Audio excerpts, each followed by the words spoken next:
My daughter forgot to hang up the phone. I heard, "It's time for him to go to a nursing home. He's a burden." I didn't say anything, but at that moment, something in me broke. I sold the house for $890,000.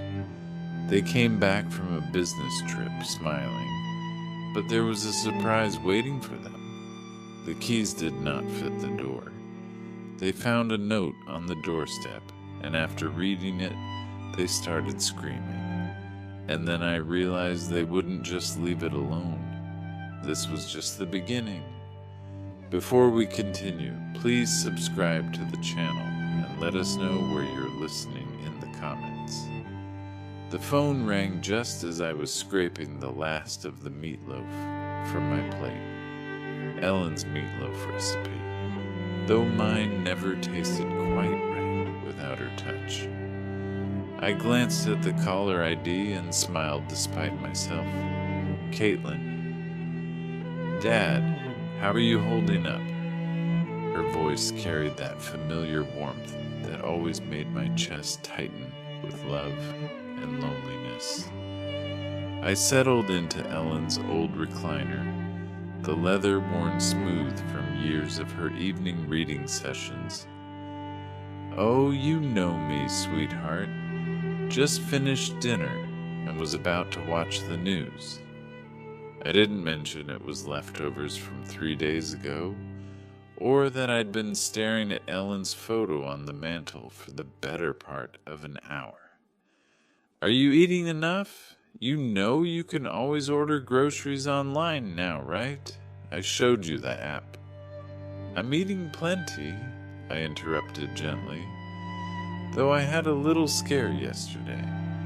Forgot to turn off the burner under my coffee pot. Good thing I smelled it burning from the living room. There was a pause. I could picture her frowning in that way she'd inherited from her mother, the same little crease between her eyebrows. "Dad, maybe we should talk about getting someone to check on you more regularly. Jeremy thinks..." "I'm fine, Caitlin. Really? How's your business trip going? You're in Phoenix, right?" "Yes, the conference ends tomorrow. Jeremy's been handling most of the client meetings while I sit through these endless presentations about digital marketing trends." She laughed, but it sounded forced. "Listen, Dad, I should probably get going. Jeremy and I have dinner plans with some potential investors." "Of course, sweetheart. I love you." "Love you too, Dad. Take care of yourself, okay?" I heard a click, then rustling sounds. She must have dropped the phone in her purse, I thought, reaching to hang up my end. But then I heard voices, muffled but clear enough through her phone's microphone. "Jeremy, you see how he's deteriorating?" Caitlin's voice, no longer warm and caring. "He forgot to turn off the stove yesterday. What if he burns the house down?" My hand froze on the receiver. Ice spread through my chest. "It's time for a nursing home, Caitlin." Jeremy's voice cold and matter-of-fact. "He's becoming a burden, and you know it. Your dad's a good man, but he can't live alone anymore. The house is worth almost $1 million now." Caitlin's tone had shifted to pure calculation. "With Denver's market, we could probably get 900,000, maybe more." "Exactly." Jeremy sounded pleased. "We could sell it, put him somewhere decent, not too expensive, and finally buy that house in Boulder we've been looking at, the one with the mountain view." My daughter laughed, actually laughed. "God, Jeremy, you should have seen him tonight. So grateful just to hear from me. He has no idea we're planning this. The longer we wait, the more confused he'll get. We should strike while he still trusts us completely." The phone slipped from my numb fingers, clattering onto the hardwood floor Ellen and I had installed together 23 years ago. Every board laid by my own hands, every nail driven with thoughts of our family's future. I sat in the sudden silence of my empty house, staring at Ellen's photograph. Her eyes seemed to bore into mine with an expression I couldn't quite read.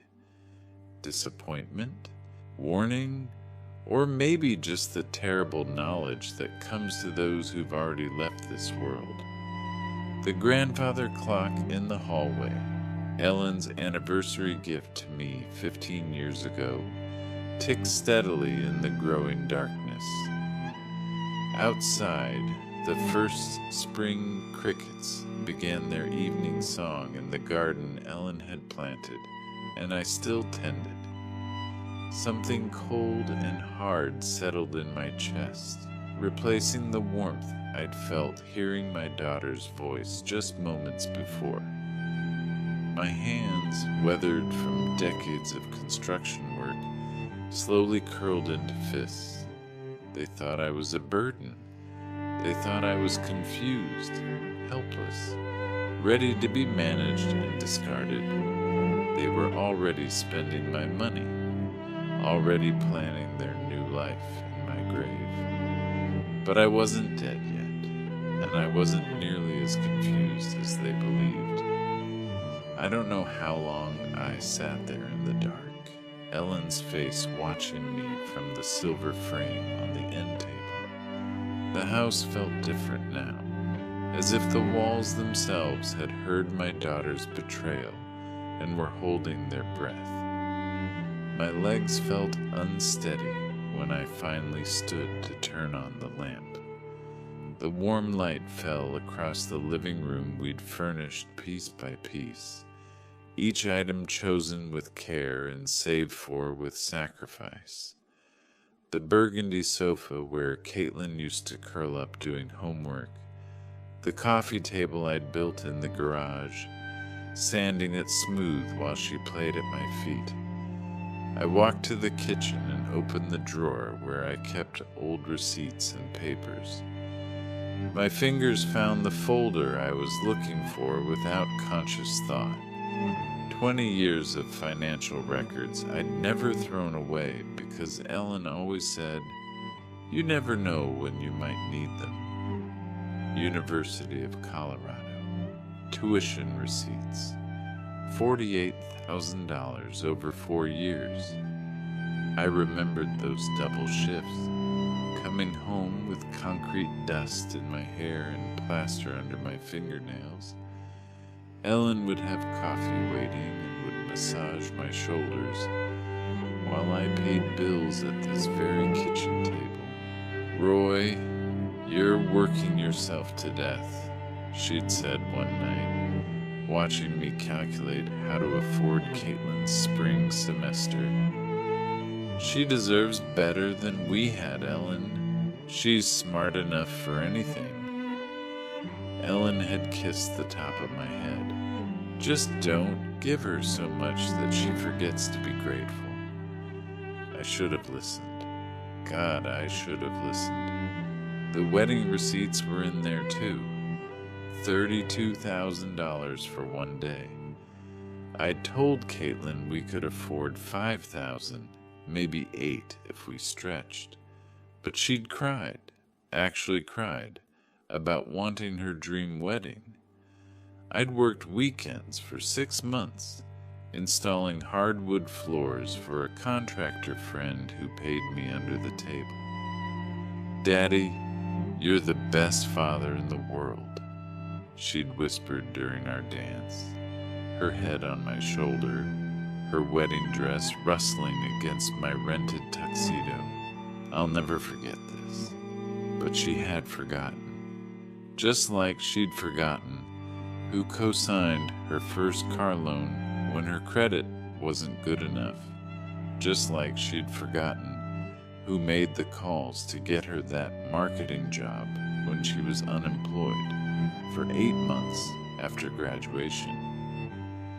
I found the bank statements from 2 years ago, after Jeremy lost his financial advisor position for reasons they never fully explained. They'd moved in temporarily, just until Jeremy found something new. I'd never charged them rent. I'd paid the increased utility bills, bought groceries for 3 adults instead of one lonely widower. Jeremy would pat my shoulder and call me the most generous man in Colorado. Caitlin would hug me and say, "Dad, we'll pay you back when we get on our feet." They'd been on their feet for over a year now, both working good jobs, both making more money than I ever had. But they'd never mentioned moving out, never mentioned paying me back. The anniversary dinner I'd paid for last month, $200 at that fancy steakhouse downtown, because Jeremy said they deserved to celebrate. The car repair bill I'd covered when Jeremy's BMW needed a new transmission, $3,000 that cleaned out my emergency fund. "Roy's like a father to me," Jeremy had told his friends at their last barbecue, his arm around my shoulders. "I'm so lucky to have married into this family." I'd been proud, actually proud to be the generous father-in-law, the man who took care of his family, no matter what it cost him. I walked upstairs to Ellen's and my bedroom, still unchanged after 2 years. Her jewelry box sat on the dresser, her reading glasses folded beside the lamp. I opened the bottom drawer where I kept our important papers and pulled out our original house deed. Roy and Ellen Hayes. Purchased 1999. No liens, no co-signers, no complications. My name only, now that Ellen was gone. Standing there in the bedroom where Ellen had spent her last days, surrounded by everything we'd built together, I felt something shift inside me. The hurt was still there, sharp as broken glass, but underneath it something harder was forming. They wanted to put me away and sell my life's work. They thought I was too old, too confused, too grateful for their attention to fight back. I looked at Ellen's photo on the nightstand, remembering her voice from all those years ago. Don't give her so much that she forgets to be grateful. Well, Ellen, our daughter had definitely forgotten, but she was about to remember that her old man wasn't as helpless as she thought. I walked to my home office and pulled out the business card I'd kept in my desk drawer for 3 years. Todd Fisher, real estate attorney. Ellen had insisted we meet with him after her cancer diagnosis, just to make sure our affairs were in order. It was time for another consultation. The next morning, I walked through my house like a stranger seeing it for the first time. But instead of seeing home, I was seeing what Caitlin and Jeremy saw: square footage, market value, liquid assets. In the kitchen, I ran my hand along the granite countertop I'd installed myself, working by lamplight after my regular job, because we couldn't afford to hire contractors. Ellen had picked out the pattern, speckled gray with veins of gold that caught the morning light. She'd made coffee on this counter every morning for 16 years, until the cancer took her strength away. I remembered the Christmas morning when 3-year-old Caitlin took her first wobbly steps right here, from the refrigerator to Ellen's outstretched arms. We'd both cried with joy, Ellen scooping our daughter up and spinning her around while I scrambled for the camera. "Our baby's walking in our house," Ellen had whispered, tears streaming down her face. "In the house we built for her." The living room held 25 years of Christmas mornings. I could still see 7-year-old Caitlin's face lighting up at the sight of the dollhouse I'd spent 3 months building in the garage, working in secret after she'd gone to bed. Ellen had sewn tiny curtains for the windows, made miniature furniture from cardboard and fabric scraps. "Daddy, it's just like our house," Caitlin had squealed. And it was. I'd made it a perfect replica, down to the little bay window in what represented her bedroom. That bay window had cost me 6 months of overtime. Ellen had seen it in a magazine and fallen in love with the idea of reading there in the afternoons. I'd learned to cut angles I'd never cut before, measured and remeasured until my back ached from crawling around the frame. "Roy, we can't afford this," Ellen had worried when she saw me marking measurements on the wall. "You want it, you'll have it," I told her. "I'll make it work." I climbed the stairs to Caitlin's old room, still painted the soft yellow she'd chosen for her 16th birthday, still decorated with photos of her high school friends and college memories. The room where I'd rocked her through colicky nights as a baby, where Ellen and I had helped her with algebra homework at the small white desk I'd built to fit perfectly under the window. The master bedroom was the hardest. Ellen's side of the bed still had her water glass on the nightstand, her bookmarks still marking page 247 of the novel she'd never finished. I'd built these walk-in closets with my own hands, custom designed to fit Ellen's height perfectly. Her clothes still hung there, still smelling faintly of her perfume.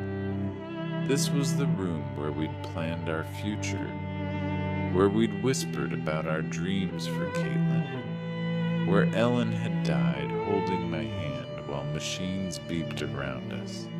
"Promise me you won't let them take advantage of you," she'd said near the end, her voice barely a whisper.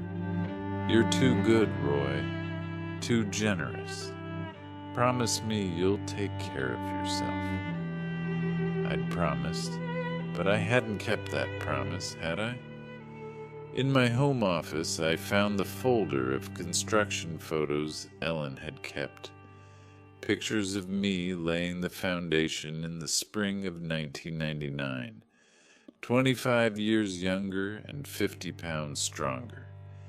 Me and my crew installing the frame, Ellen in her hard hat bringing us lemonade on hot summer days, her belly just starting to show with Caitlin. The financial records from those years told the story Ellen's photos couldn't. Second mortgage, personal loan from my brother, Ellen taking a part-time job at the school district to help with materials costs. We'd eaten beans and rice for months, drove cars held together with prayer and duct tape. But we'd built this house with our sweat, our sacrifice, our love for each other and for the family we were creating. And now my daughter, the baby who'd taken her first steps in this kitchen, the child who'd played in the yard I'd landscaped by hand, wanted to sell it all and put me away like an inconvenient piece of furniture. I picked up Todd Fisher's business card from my desk drawer. The edges were worn from 3 years of handling, but the phone number was still clear. Caitlin and Jeremy thought they were dealing with a confused old man who'd be grateful for any scrap of attention they threw him. They thought I was weak, helpless, ready to hand over my life's work without a fight. They were about to learn just how wrong they were. I dialed Todd's number and listened to it ring, my hand steady as stone. Outside, the spring morning was bright and clear, the kind of day Ellen used to love, the kind of day for new beginnings. The law offices of Fisher & Associates occupied the second floor of a modest brick building on Colfax Avenue, the kind of place that specialized in helping regular people with real problems rather than impressing corporate clients.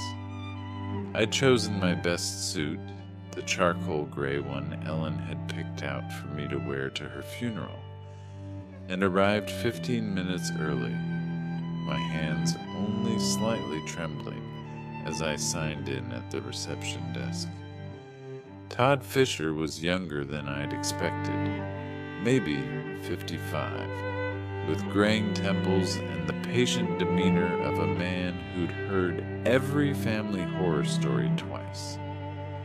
His office was lined with law books and family photos, a wife, 2 teenagers, a golden retriever, the kind of normal life Ellen and I had tried to build. "Mr. Hayes, good to see you again." Todd poured coffee from a small machine in the corner, the rich smell filling the space between legal documents and filing cabinets.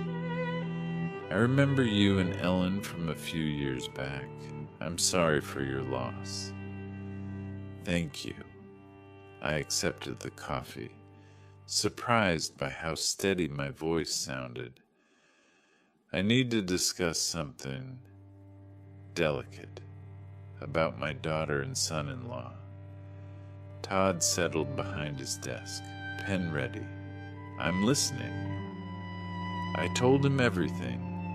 The phone call, the overheard conversation, their plans to sell my house and put me in a nursing home. Todd's expression never changed, but I caught him shaking his head slightly when I described their eagerness to spend my money on their Boulder dream house.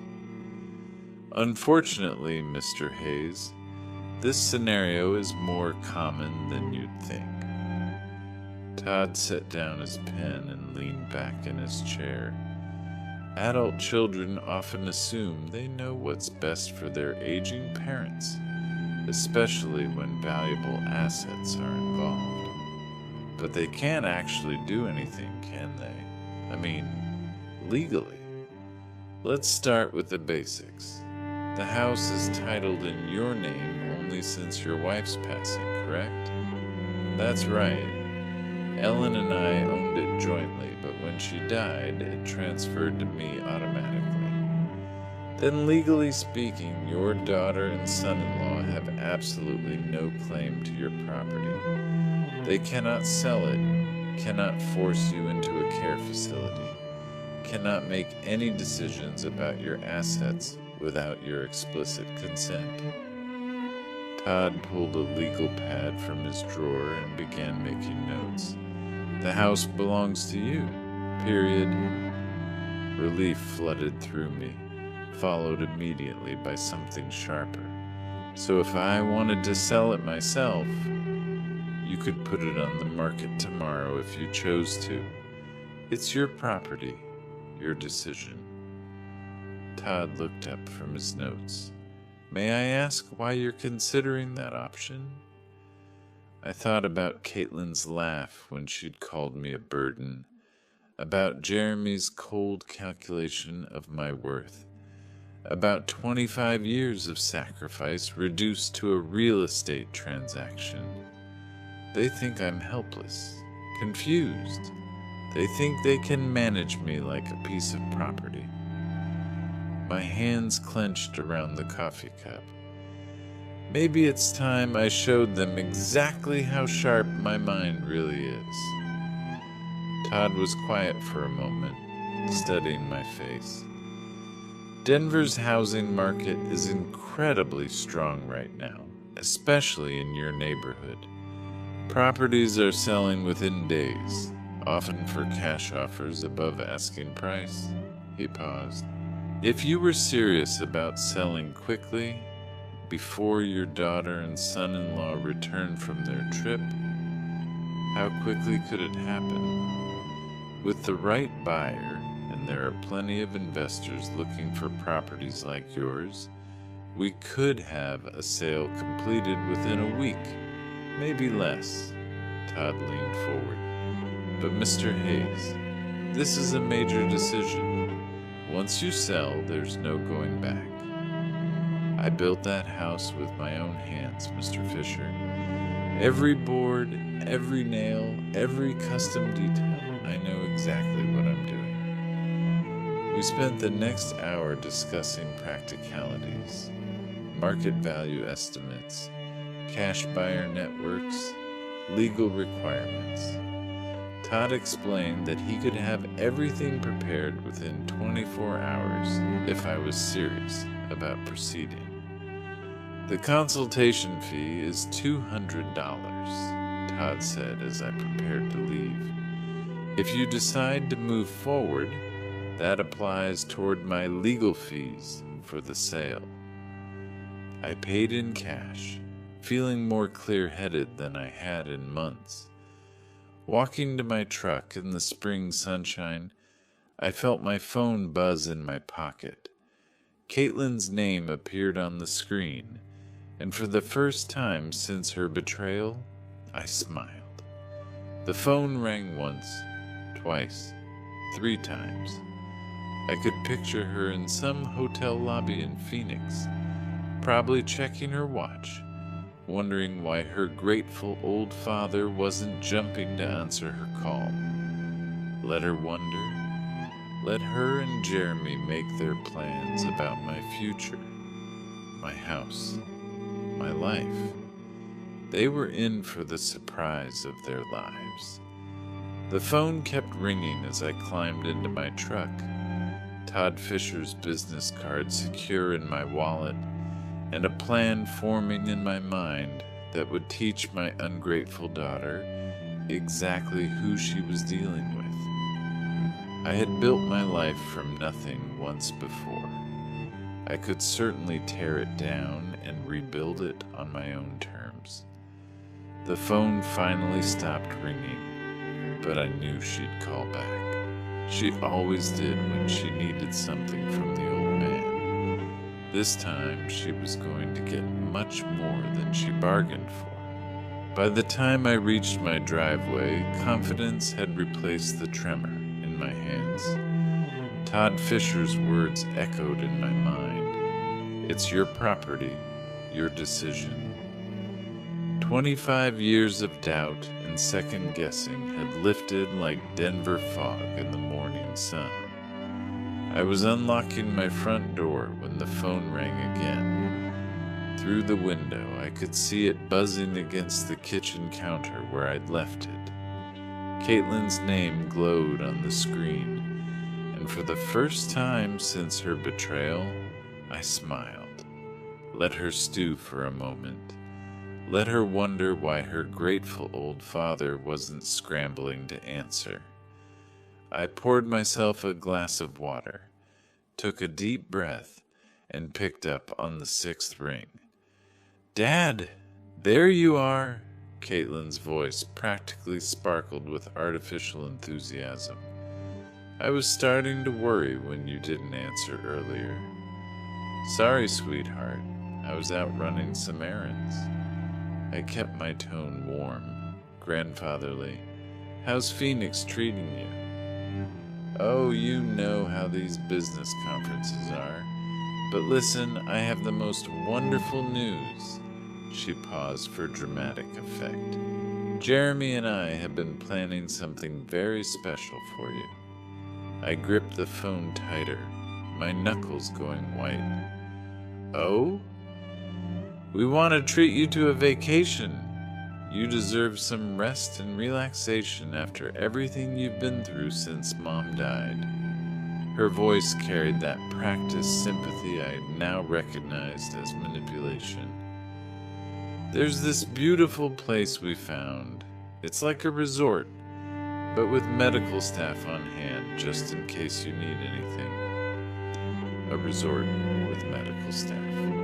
My jaw clenched so hard I thought my teeth might crack. "That sounds lovely, sweetheart. You really didn't need to go to such trouble for me." "Nonsense.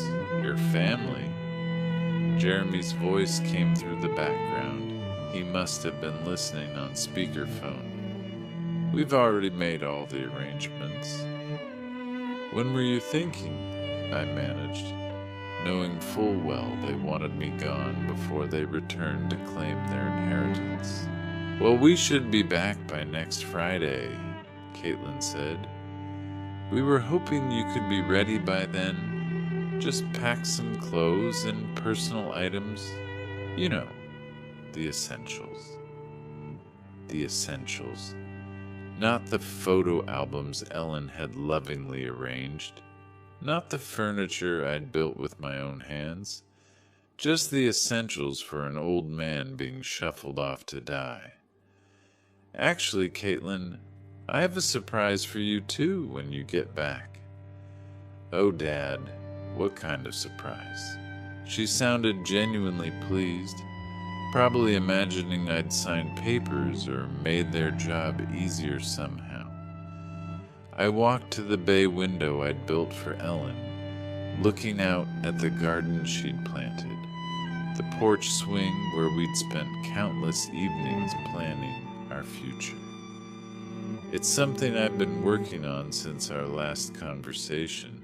I think you'll be very surprised. You're so sweet, Dad. We'll talk about everything when we get home, okay? Get some rest, and we'll take care of everything else." Sweet.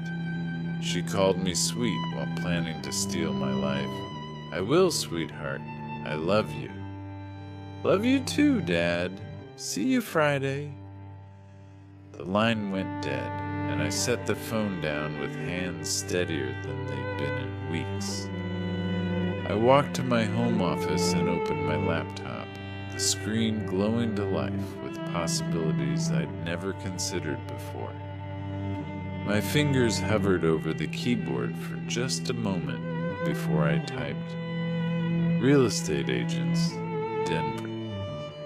The search results filled my screen like ammunition in a war I was finally ready to fight. I'd always been methodical. 25 years as a construction engineer had taught me to research thoroughly before making any decision. Tonight, that methodical nature would serve a different purpose.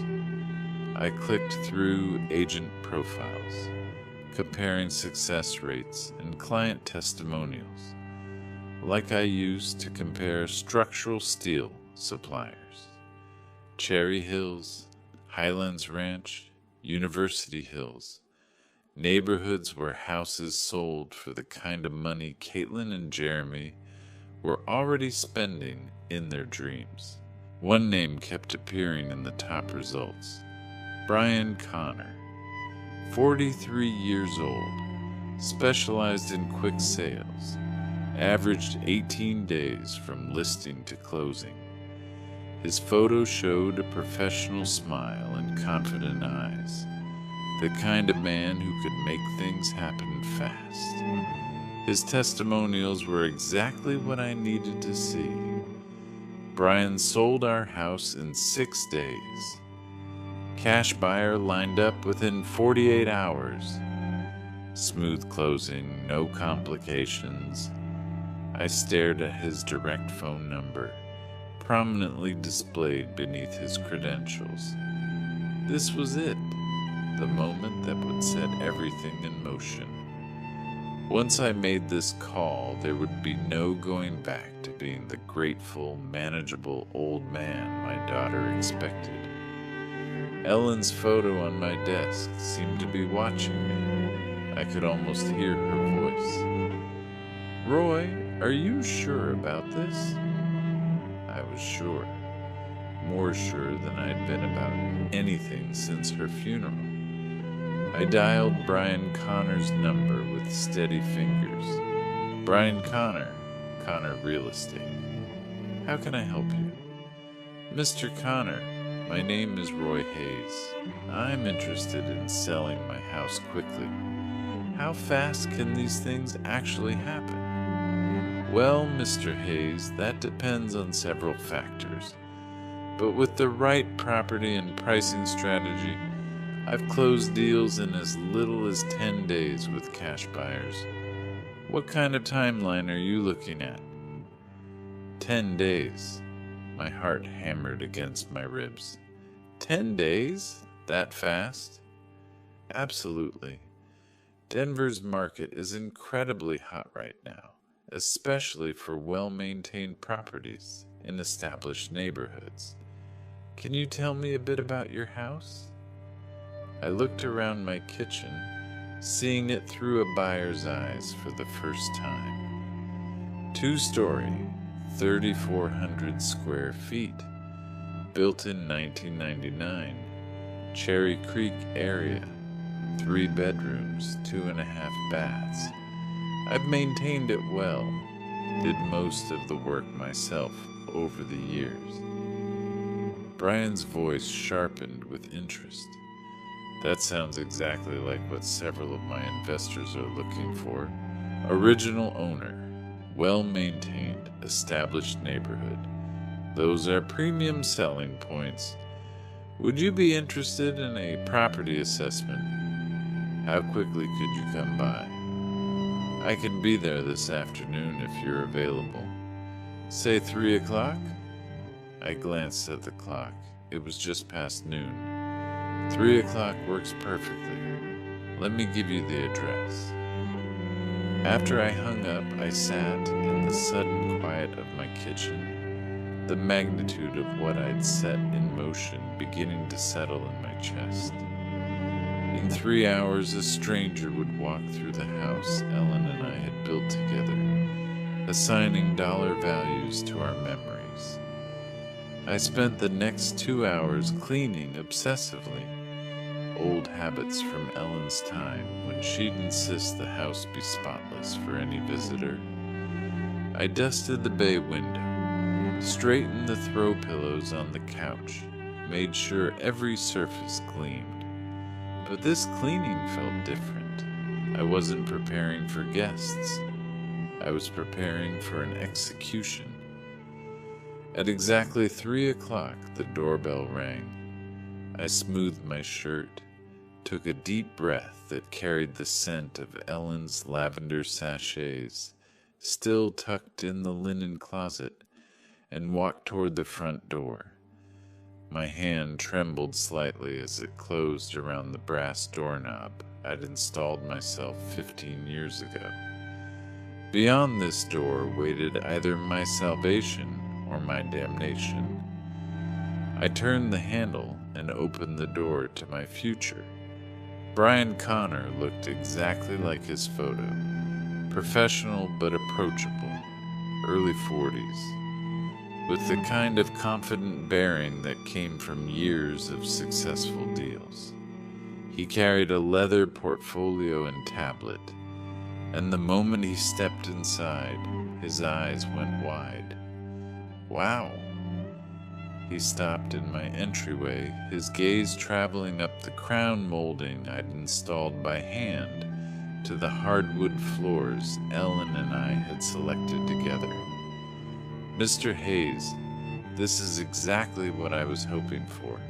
I watched him take in the details, the way the afternoon light streamed through Ellen's bay window, the seamless flow from living room to dining room that I'd achieved by removing a load-bearing wall and installing a beam. His appreciation was genuine, professional. You weren't kidding about maintaining this place. He pulled out his tablet and started taking photos. These hardwood floors throughout, original? Installed them myself in 2001. Ellen wanted something that would last, so we went with 3/4-inch solid oak. I found myself falling into the familiar rhythm of discussing my work, proud despite everything that was happening. And this kitchen... Brian stopped at the granite countertop, running his hand along the edge. Custom installation? Every inch. Ellen picked the pattern, said the gold veining reminded her of sunlight. My voice caught slightly. I spent 3 weekends getting the measurements perfect. Brian was typing notes on his tablet, photographing the custom cabinets, testing faucets and outlets with the thoroughness of someone who knew what buyers wanted. Mr. Hayes, I have to be honest with you. In my 15 years doing this, I rarely see properties maintained to this standard. I'm an engineer, was an engineer.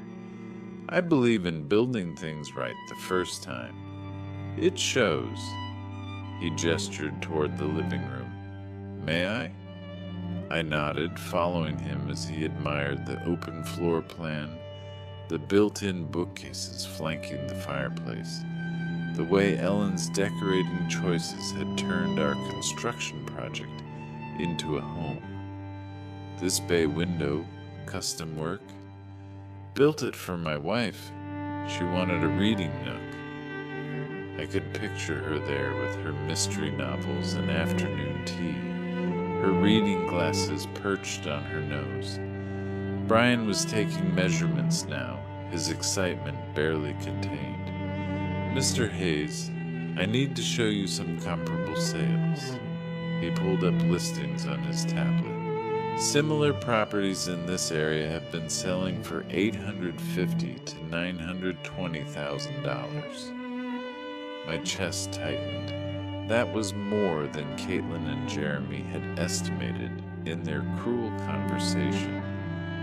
But given the condition and custom features of your home, I'm thinking we price it at $890,000. That should move it quickly while getting you top dollar.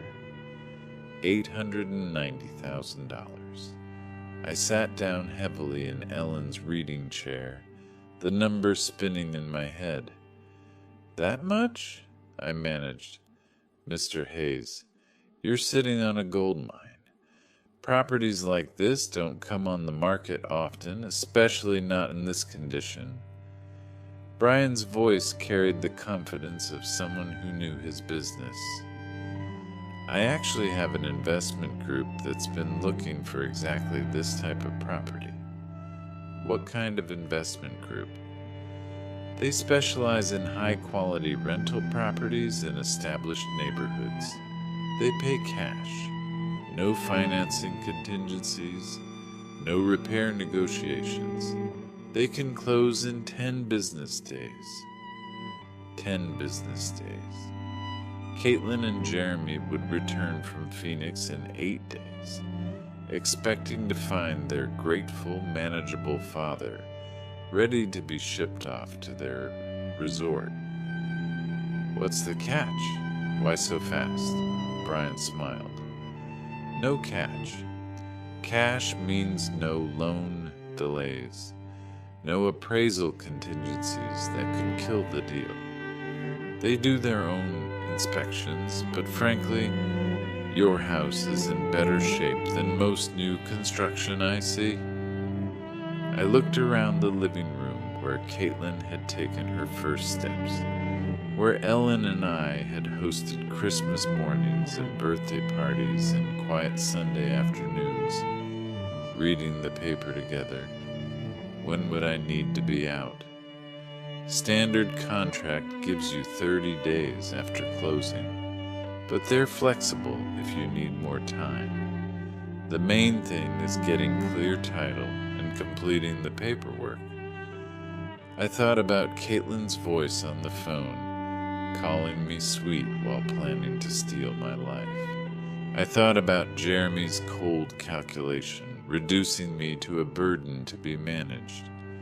I thought about Ellen's warning about being too generous, too trusting. Let's do it.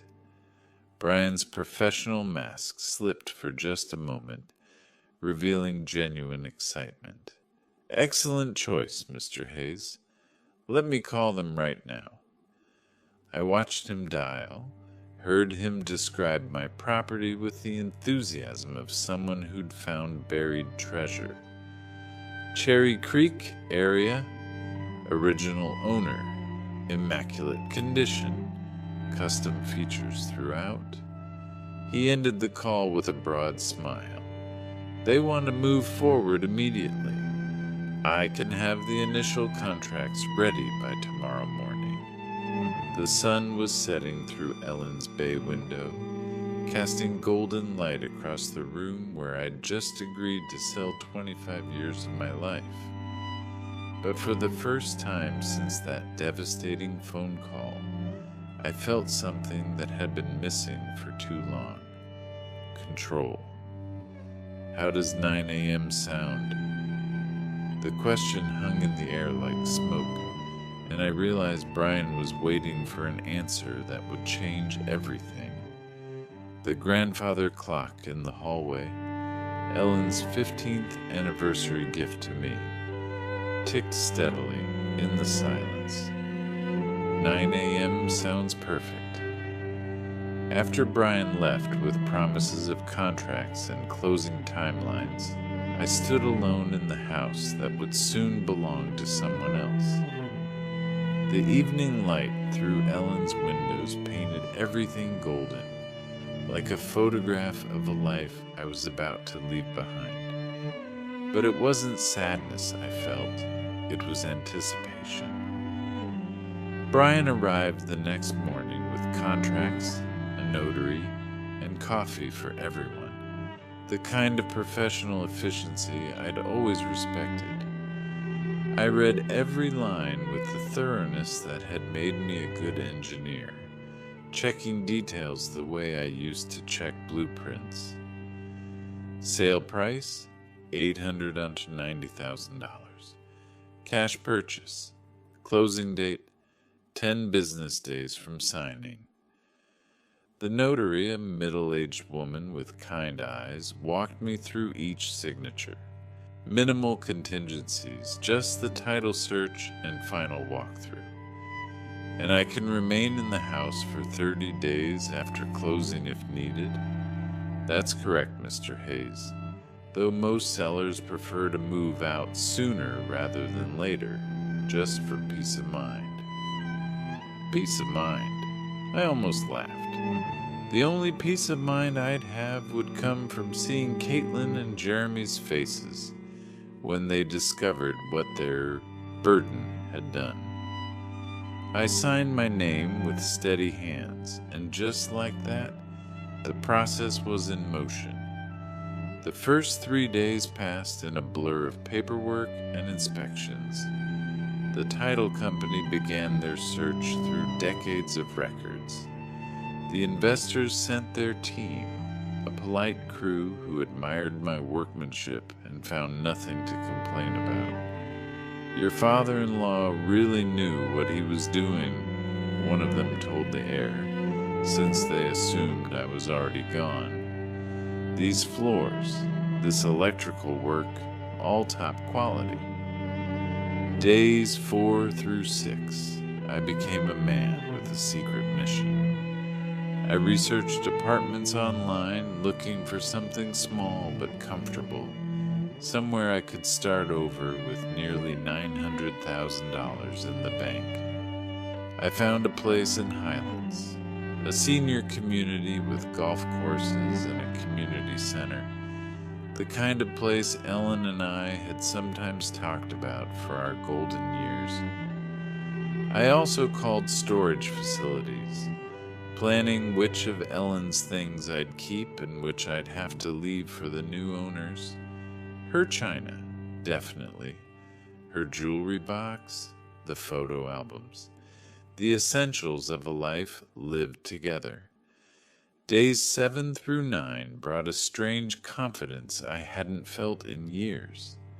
Each morning I woke up knowing I was one step closer to freedom, one step closer to showing my daughter that her confused old father was sharper than she'd ever imagined. Mrs. Patterson from next door noticed the activity, asked about the inspectors and official-looking people. Just some work being done, I told her, hating the half-truth, but knowing the full truth would spread through the neighborhood before I was ready. On day 8, Brian called with final confirmation. "Everything's on track for tomorrow's closing, Mr. Hayes. The buyers are thrilled with the inspection results. Wire transfer will be completed the same day. You'll have access to funds immediately." That night, I packed a single suitcase with clothes and personal items, not because I was moving yet, but because I wanted to be ready for anything. I looked at Ellen's photo on our dresser and whispered, "I hope you understand what I'm doing." Friday morning arrived bright and clear, the kind of spring day Ellen used to say was Denver at its finest. I dressed carefully in my best suit, not the funeral suit, but the navy one Ellen had bought me for Caitlin's college graduation. The title company office was all professional efficiency and congratulations. The buyers were represented by their attorney, a sharp woman who double-checked every document. Brian handled the paperwork like a conductor leading an orchestra.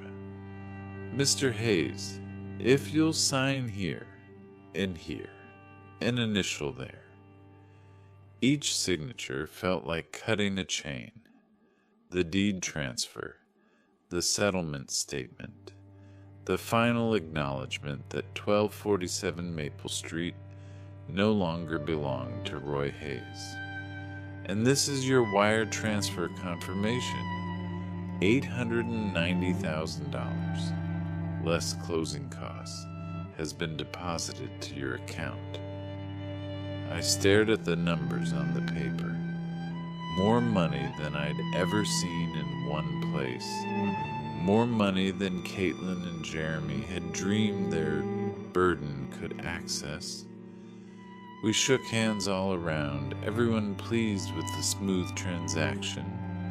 Brian walked me to my truck, promising to stay in touch if I ever needed real estate services again. "You made the right choice, Mr. Hayes. Sometimes a fresh start is exactly what we need." I drove home through neighborhoods I'd known for 25 years, past the elementary school where Caitlin had learned to read, past the park where Ellen and I used to walk every Sunday morning. But instead of nostalgia, I felt liberation. I pulled into my driveway and sat in my truck, looking at the house that was no longer mine. The keys to the front door felt heavy in my palm, but tomorrow I'd hand them over to the new owners and walk away from this chapter of my life. Caitlin and Jeremy were due back from Phoenix in 3 days. They'd arrive expecting to find their grateful, manageable father ready to be packed off to their resort. Instead, they were going to find an empty house and a lesson they'd never forget. I climbed out of my truck and walked toward my front door, reaching for my phone to make the next call in a plan that was working better than I'd ever hoped. The engine ticked as it cooled in my driveway, but I couldn't bring myself to turn it off. I sat staring at the house I'd built with my own hands, the house that now belonged to strangers, the house where Caitlin and Jeremy expected to return and find their grateful, manageable father waiting to be shipped off. The keys to the front door felt like lead in my palm. New owners or not, I still had access for 30 days, time enough to complete what I'd started. I drove to the Starbucks on Colfax Avenue and parked in the lot, hands steady as I dialed directory assistance for a 24-hour locksmith. The urgency fee would cost an extra $200, but money was no longer a concern. AAA Emergency Locksmith, this is Eddie speaking. I need all my door locks changed today. It's urgent. What kind of time frame are we looking at, sir? As soon as possible. I can pay cash. I can be there in 2 hours. Address? Back at the house, I waited for Eddie in my truck, watching Mrs. Patterson water her garden next door. She waved and I waved back, my chest tight with the knowledge that I was lying to everyone who cared about me. Eddie arrived in a van full of tools and hardware, a man in his 50s who'd clearly seen every kind of lock emergency Denver had to offer. "Security issue, sir?" he asked, studying my front door. "New ownership situation. Better safe than sorry." He nodded like he'd heard it before and got to work. I watched him remove the locks I'd installed 15 years ago, the brass hardware Ellen had picked out because it matched our door knocker.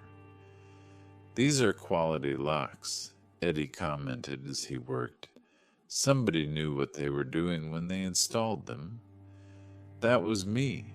I like things done right." The new locks were silver instead of brass, modern instead of traditional. They clicked differently when Eddie tested them, a sharper, more mechanical sound than the old ones. "Here are your new keys, sir. 3 copies of each. Front door, back door, and garage side entrance." Eddie handed me a ring of keys that felt foreign in my palm. "That'll be $450 with the emergency fee." I paid in cash from my wallet, knowing there would be no paper trail connecting Roy Hayes to this transaction. After Eddie left, I stood in my empty house and began the hardest part, packing 25 years of life into what I could carry. Ellen's jewelry box went into my suitcase first, along with our wedding photos and the novel she'd been reading when she died, bookmark still marking page 247. My engineering certificates, our important documents, Ellen's favorite cookbook with the handwritten notes in the margins. I left almost everything else. The furniture that told our story would have to stay. The photo albums chronicling Caitlin's childhood.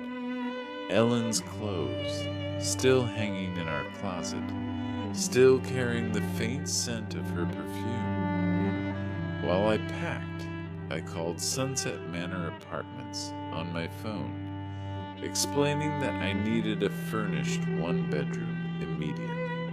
"We have a lovely unit available for immediate occupancy," said Mrs. Chen, the property manager. "Month-to-month lease if you prefer flexibility." "I'll take it."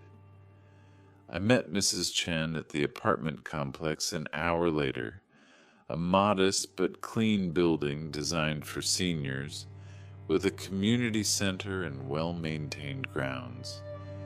The 1-bedroom unit was simple but comfortable, furnished with everything I needed to start over.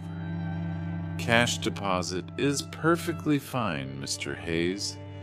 When would you like to move in?" "Tonight." Mrs. Chen's eyebrows rose slightly, but she didn't ask questions. I signed the lease and handed over first month's rent plus deposit, nearly $3,000 that would have seemed impossible to spend casually just 2 weeks ago. Loading my car in the gathering dusk, I caught Mrs. Patterson watching from her window, She waved again, and I felt the weight of all the relationships I was severing, all the connections Caitlin and Jeremy had forced me to cut. I took one last walk through the empty rooms, my footsteps echoing differently now that the house belonged to someone else. In the kitchen where Ellen had taught Caitlin to bake Christmas cookies. In the living room where we'd watched Caitlin open presents on Christmas morning. In our bedroom where Ellen had taken her last breath while I held her hand. "I'm sorry, honey," I said aloud to Ellen's memory, "but you'd understand. You always said I was too generous for my own good." I locked the new locks and drove away from Maple Street for what might be the last time, my rear-view mirror full of the life I was leaving behind. The sun was setting when I arrived at Sunset Manor, my car loaded with the essentials of my existence. I carried my suitcase to my new front door, fumbling with unfamiliar keys to unfamiliar locks. Inside the small apartment, I dropped my suitcase and immediately reached for my phone. The final phase of my plan required one more call, one more piece of the puzzle that would give Caitlin and Jeremy the surprise of their lives. The apartment felt like a motel room, functional but soulless, with generic furniture and the lingering smell of industrial carpet cleaner. I stood holding my phone, Ellen's photo already positioned on the nightstand, trying to decide which bank would best protect nearly $900,000 from the children who thought they deserved it.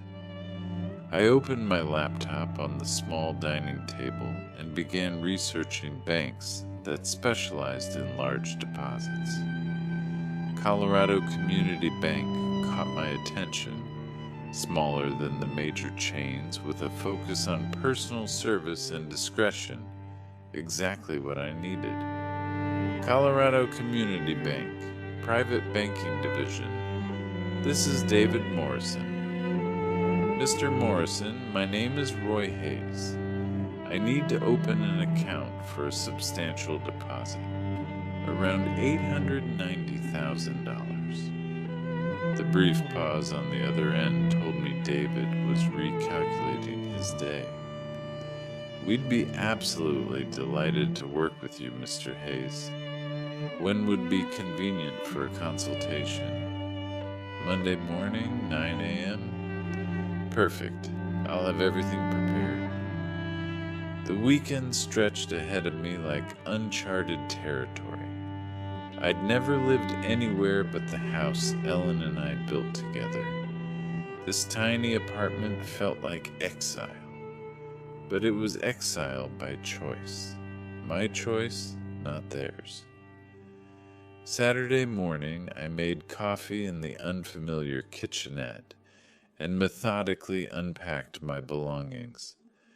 Ellen's jewelry box on the dresser, my engineering awards on the bookshelf, our wedding photo beside the bed where I'd sleep alone in a space that had never known Ellen's presence.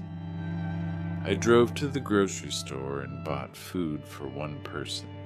Simple meals, nothing that required the kind of cooking Ellen had loved. The checkout clerk, a young man with kind eyes, asked if I was new to the area. "Just moved in," I told him, starting fresh. Sunday morning, I discovered a coffee shop called Brews and Views, 3 blocks from my apartment. The barista, a young woman named Sarah with purple streaks in her hair, made the kind of strong coffee I preferred.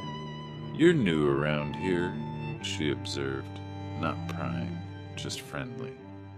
"Retired engineer," I said, looking for a quieter life. "Well, you found the right neighborhood for that. Most of our customers are pretty mellow." I sat by the window with my coffee, watching people walk dogs and push strollers, living the kind of normal Saturday morning that Ellen and I used to treasure. But instead of sadness, I felt something I hadn't experienced in months: anticipation. Monday morning, I dressed in my best suit and drove to Colorado Community Bank. David Morrison was younger than I'd expected, maybe 45, with the kind of professional warmth that came from handling people's life savings. "Mr. Hayes, what brings you to Colorado Community Bank?" "I recently sold my house. I need a fresh start with an institution that values personal relationships over transaction fees." David nodded with genuine understanding. "We specialize in exactly that kind of service. Tell me about your needs." I explained my situation carefully. A widower who'd sold his family home and needed secure, accessible banking. David asked thoughtful questions, never prying beyond what was necessary for account setup. "I'll need to wire the funds from my previous bank," I explained. "No problem at all. We can initiate that transfer today, and the funds should clear by Wednesday." David prepared the paperwork with quiet efficiency. Online banking, debit card, and checkbook, all standard services. Given the amount, I'd also recommend our premium account package for additional security features.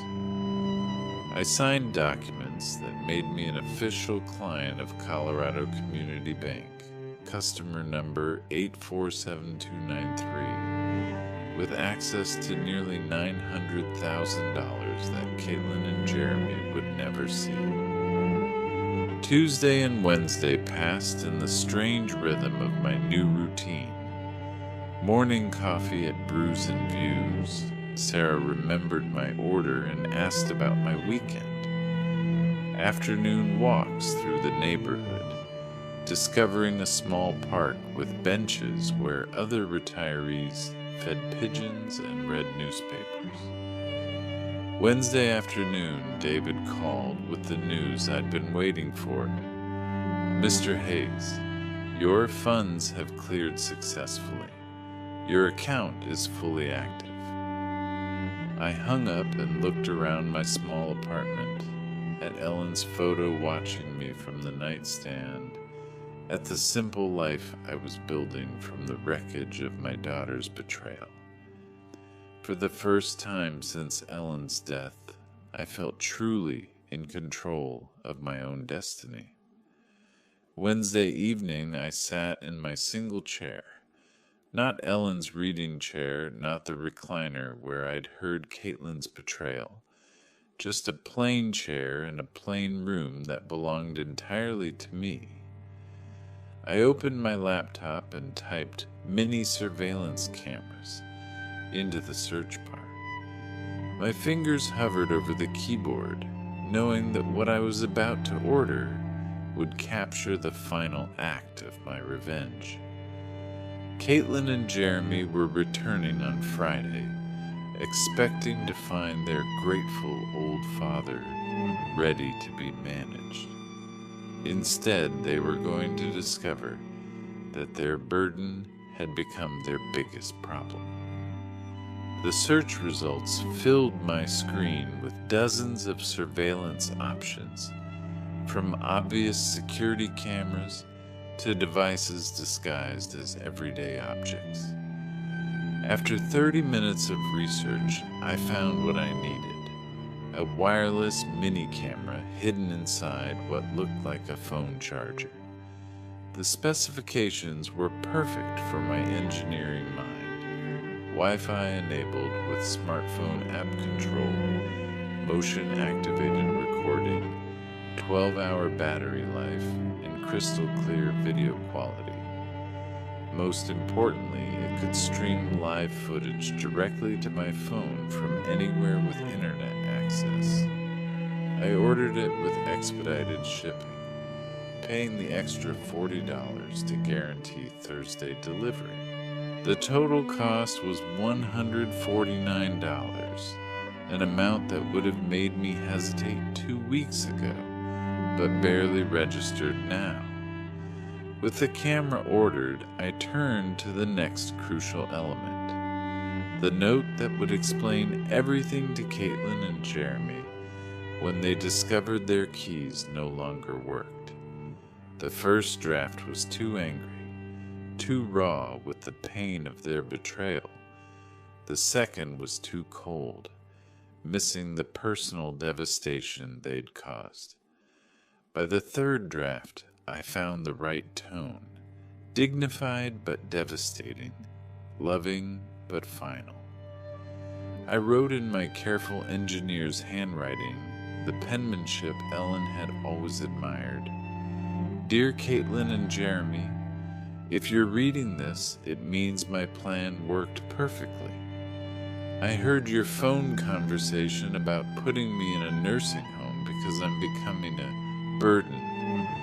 I heard you calculating how much money you'd make selling my house. The house has been sold for $890,000 cash. The money is safely in my new bank account, where it will stay. I've moved to a place where I'm appreciated, not tolerated. Don't worry about me. Worry about your own housing situation. Your belongings have been packed and are being stored at Denver Moving and Storage on Colfax Avenue. You have 30 days to claim them before storage fees begin. I gave you everything I had for 42 years. You repaid me by planning to warehouse me so you could steal my life's work. I hope the lesson was worth the cost. Love, Dad. Thursday morning, the FedEx truck arrived at my apartment with a small box containing my surveillance equipment. I spent an hour in my kitchen testing the device and learning the smartphone app. The video quality was remarkably clear, the audio sharp enough to catch whispered conversations. Thursday afternoon, I drove to my former house for the last time. I used the garage door opener I'd never given Caitlin and Jeremy, parking inside to avoid questions from neighbors. My hands shook slightly as I approached the front door with my new keys. Inside, the house still smelled like home. Ellen's lavender sachets, the lemon oil I used on the wooden furniture, the faint residue of 25 years of family dinners. But there were new additions that made my chest tight. Caitlin and Jeremy's suitcases by the stairs, their mail scattered on the kitchen counter, evidence that they'd been treating my house as their personal storage facility while planning my exile. I positioned the camera charger by the front door outlet, angling it perfectly to capture anyone entering. The view through my phone app showed the entire entryway, including the spot where I planned to hang my note. I tested the motion detection, walking in and out of frame until I was satisfied the system would capture every moment of their return. Then I taped the envelope to the inside of the front door at eye level, where they couldn't possibly miss it. Standing in my living room one final time, I touched the mantel where Ellen's photo had sat for 23 years. The new owners would put their own family photos there, create their own memories in the rooms Ellen and I had filled with love. "It's done, sweetheart," I whispered to Ellen's memory. "Justice served." I locked the house with my new key, tested the camera feed one more time from my car, and drove back to my apartment. The motion detector was armed. the battery fully charged, and my phone ready to alert me the moment Caitlin and Jeremy discovered their keys no longer worked. Back in my apartment, I sat in my chair with my phone in my hand, watching the empty doorway through the camera app. The timestamp showed 6:30 p.m. Thursday evening. Tomorrow, Caitlin and Jeremy would return from their business trip, probably discussing their nursing home plans and already spending my money in their minds. They had no idea their grateful old father had become their worst nightmare. I woke Friday morning with the anticipation of a man about to witness justice after years of injustice. My coffee tasted better than it had in weeks, and even the small apartment felt less confining as I settled into my chair with my phone, the camera feed showing my empty former doorway. 4:30 p.m. They should arrive soon. I'd memorized their travel patterns. Caitlin always insisted on leaving Phoenix by noon to avoid traffic, and Jeremy drove exactly the speed limit. They'd be pulling into my driveway within the hour. I looked at Ellen's photo on my nightstand. I hope you understand what I'm doing, honey. They left me no choice. 5:15 p.m. My phone buzzed with motion detection. A black SUV, Jeremy's car, pulled into the driveway of my former house. My heart hammered against my ribs as I watched the screen. Caitlin stepped out first, stretching after the long drive. Jeremy emerged from the driver's side, pulling their suitcases from the back. They moved with the casual confidence of people coming home to claim their inheritance. I watched them approach the front door, Caitlin fishing her keys from her purse, while Jeremy set the luggage down. She inserted her key into the lock I'd had changed just yesterday. The key didn't turn. Caitlin frowned, examining her key ring. She tried again, jiggling the key with growing frustration. "That's weird." Her voice came through my phone speaker. "My key's not working." Jeremy stepped closer, his expression shifting from tired to concerned. "Let me try the back door." I watched him disappear around the side of the house while Caitlin continued struggling with the front lock. When Jeremy returned 3 minutes later, his face had darkened with alarm. "Back door's locked too, and the garage remote isn't working." His voice carried the edge of panic I'd hoped to hear. "Caitlin, someone changed these locks." "What? That's impossible. Dad doesn't even know any locksmiths." Jeremy studied the front door more carefully, his financial advisor's mind recognizing trouble when he saw it. "These are brand new locks. This isn't an accident." Caitlin pulled out her phone with shaking fingers. "I'm calling Dad." I watched her dial my old landline, the number I'd had disconnected 3 days ago. After several rings, her face crumpled with confusion. "No answer. It's not even going to voicemail." "Try his cell phone."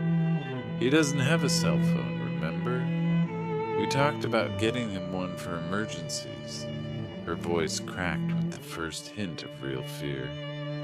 Jeremy was examining the windows now, his earlier confidence completely evaporated. "There, that one's unlocked. I can boost you up." I watched my daughter climb through the kitchen window I deliberately left unlatched, her business suit catching on the frame. She disappeared inside, and moments later the front door opened from within. Jeremy entered with their suitcases, and both of them stopped dead when they saw the white envelope taped to the door at eye level. Caitlin's hand trembled as she pulled down the envelope with her name and Jeremy's written in my careful script. I leaned forward in my apartment chair, phone clutched in both hands, as she tore open the seal. Her eyes moved across my words, Jeremy reading over her shoulder. I watched their faces change, confusion to shock, to disbelief, to horror. He sold the house? Caitlin's voice rose to a near shriek. How could he do this to us? Jeremy snatched the note from her hands, reading it again as if the words might change. That manipulative old bastard. He was playing us the whole time. $890,000. Caitlin was crying now, her careful makeup streaking down her cheeks. He kept it all. That money was supposed to be our future. Your future, Jeremy snapped, his mask of devoted son-in-law finally slipping. This is your father, Caitlin. You should have handled this better. My fault? She whirled on him, years of suppressed resentment boiling over. You're the one who said he was becoming a burden. You're the one who pushed for the nursing home. Well, he was a burden. Look what he's done to us. Jeremy gestured wildly around the room that was no longer theirs. We're homeless. Our lease expires next week. The beautiful irony wasn't lost on me. They were fighting in my living room about being homeless, just as they'd planned to make me homeless in their nursing home. Call a lawyer, Caitlin said desperately. There has to be something we can do. He can't just sell the house without telling us. With what money? Jeremy's voice dripped with contempt. In case you forgot, I lost my job 6 months ago, and your marketing salary barely covers our car payments. Then get another job? Where? Do you think financial firms are lining up to hire advisors who got fired for questionable transactions? I watched my daughter's face crumble as she realized the full scope of their situation. No house, no inheritance, no savings, and Jeremy's unemployable status finally revealed. How could he be so cruel? She whispered. The same way you were cruel when you called him a burden and planned to warehouse him. Jeremy shot back. The old man was smarter than both of us. Through my phone screen, I watched them collapse into my old furniture that would be gone tomorrow when the new owners took possession. Caitlin buried her face in her hands, while Jeremy stared at my note with the expression of a man who'd finally understood he'd been outplayed. I turned off the camera feed. I'd seen enough. Walking to my small kitchen, I opened the bottle of Ellen's favorite wine I'd saved from the house, a 2018 Bordeaux we'd been saving for a special occasion that never came. I poured myself a glass and raised it toward Ellen's photo. To you, my love, justice served. The wine tasted like victory. They learned what happens when you bite the hand that feeds you. My phone buzzed with a text from an unknown number, probably Caitlin trying to reach me through some new method. I deleted it without reading and powered off the phone completely. Walking to my window, I looked out at the Denver skyline painted gold by the setting sun. Somewhere across the city, my daughter and her husband were facing the consequences of their cruelty. Somewhere in my former house, they were learning that their burden had become their biggest problem. For the first time in 2 years, since Ellen's death, I felt completely free. I was no longer anyone's burden. I was my own man again, with my own money, my own choices, and my own future stretching ahead like an open road.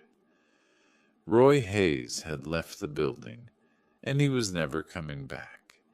If you liked this story, please like this video, subscribe to the channel, and share your impressions of this story in the comments. To listen to the next story, click on the box on the left. Thank you for watching.